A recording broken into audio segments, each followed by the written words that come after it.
E a política continua em destaque aqui no JG. O Congresso Nacional aprovou ontem a destinação de 2 bilhões e 34 milhões de reais para o Fundo Especial de Financiamento de Campanha. A eleição do próximo ano vai ser a primeira eleição municipal financiada com recursos públicos. Sobre esse assunto, eu converso aqui no estúdio com o cientista político Esaú Rômulo. Boa noite, professor, cientista. Seja muito bem-vindo aqui ao Jornal da Guará. É sempre um prazer falar sobre política com você. Boa noite, Bianca. É sempre um prazer também estar aqui com vocês. Bom, falando dessa aprovação ontem lá no Congresso, financiar campanhas com recursos públicos vai tornar mais democrático para todos? Olha, a gente precisa ter muita cautela com esse tema do financiamento de campanha, porque ele é um assunto muito sensível, porque a gente tenta encontrar mecanismos para que a disputa eleitoral seja a mais justa possível. De 2015 para cá, a gente proibiu o financiamento privado. As empresas pararam de financiar as campanhas porque havia uma desigualdade muito grande. Só que a gente ainda não achou uma fórmula que seja mais eficaz do que isso. Eu entendo que o financiamento público ele é um caminho muito interessante porque a gente vai ter mecanismos em tese, no papel em tese, mais rígidos para fiscalização disso. Só que definir por si só esse teto, se mais alto ou se mais baixo, é insuficiente para a gente garantir que o jogo político seja jogado de uma forma mais democrática.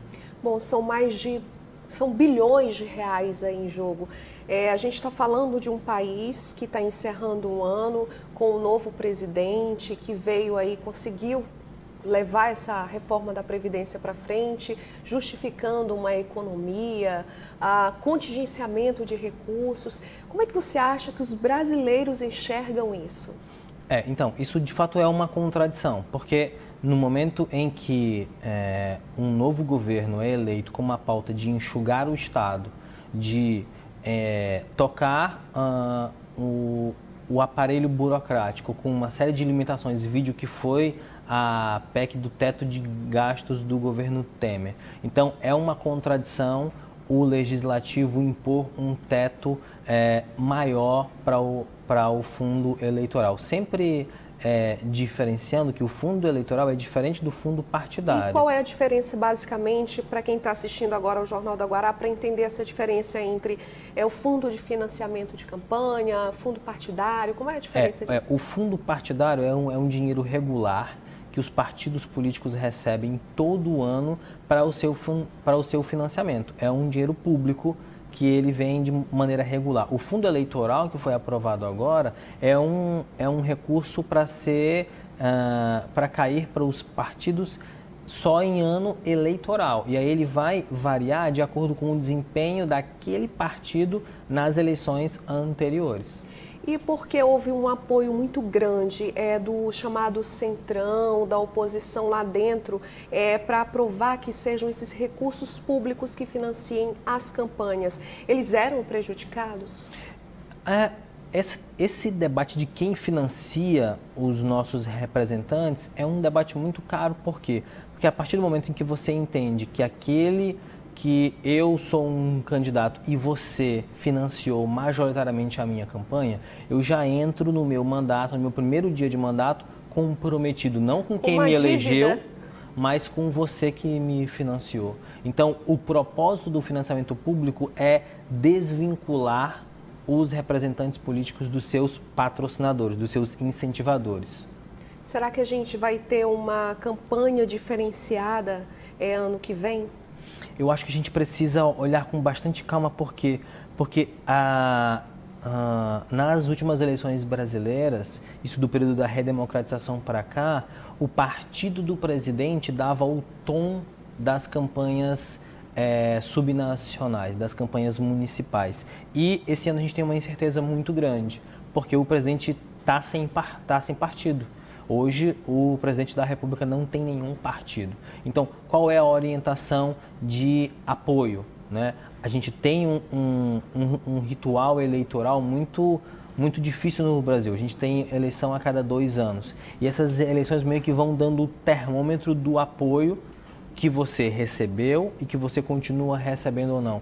Hoje o cenário é muito nebuloso porque a gente não sabe efetivamente se o presidente vai conseguir emplacar um novo partido ou não. O senhor colocou aí com relação a gente ter um presidente da República sem partido, buscando emplacar um novo partido, criar.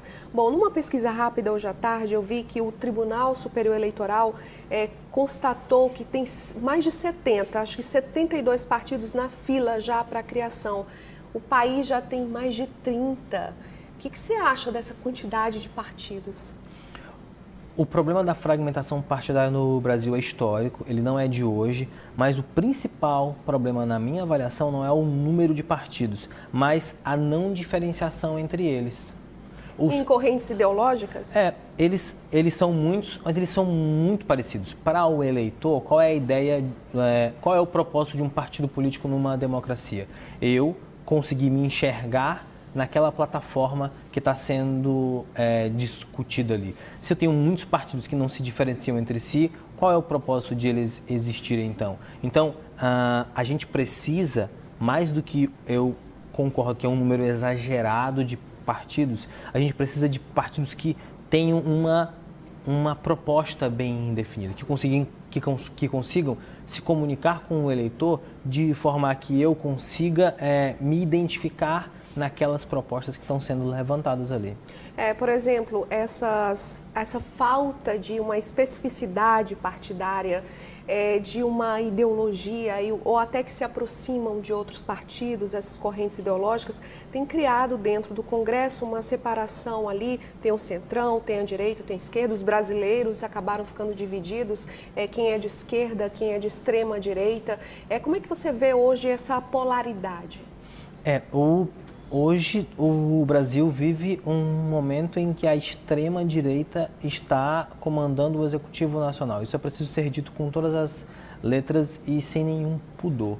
E esse processo de polarização ou de um discurso extremado, ele vai se refletir também nas disputas partidárias e intrapartidárias dentro do Congresso. A partir do momento em que a gente vai começando a esticar esse tecido ideológico, em que a gente vai criando uma ambivalência muito grande entre esses partidos, o diálogo fica muito difícil.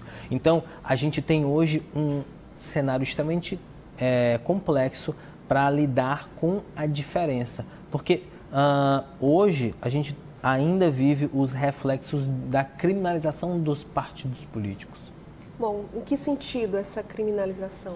A gente teve um processo muito traumático para a instituição política brasileira, que foi o processo da Lava Jato. Então, a partir do momento em que eu não me identifico com nenhuma ideologia, que eu não me identifico com nenhum partido político, que eu acho que nenhuma instituição me representa, eu vou abrir espaço para um discurso messiânico, que é um discurso que está fora da política, de que é alguém que vai vir de fora e que vai nos salvar, ou é um discurso autoritário, alguém que vai vir e que vai impor as suas regras, já que não é possível mais confiar em ninguém. Eu acho que a gente precisa reformular a nossa relação com os partidos políticos, porque a gente não inventou ainda uma outra fórmula. A nossa democracia representativa, presidencialista e pluripartidária, ela precisa de partidos políticos fortes. Esaú, é um prazer te receber aqui. Gostaria de falar ainda o resto da noite sobre esses pensamentos. Você sempre traz proposições muito interessantes para a gente. Eu queria encerrar dizendo que existe uma intolerância religiosa no país, uma intolerância racial e também agora uma intolerância partidária, porque quando você assume algum tipo de posicionamento, você acaba sendo atacado por quem não pensa igual a você. É isso mesmo. Não é? Eu gostaria de agradecer a sua presença aqui. O espaço está sempre aberto. Obrigado. Obrigada, boa noite.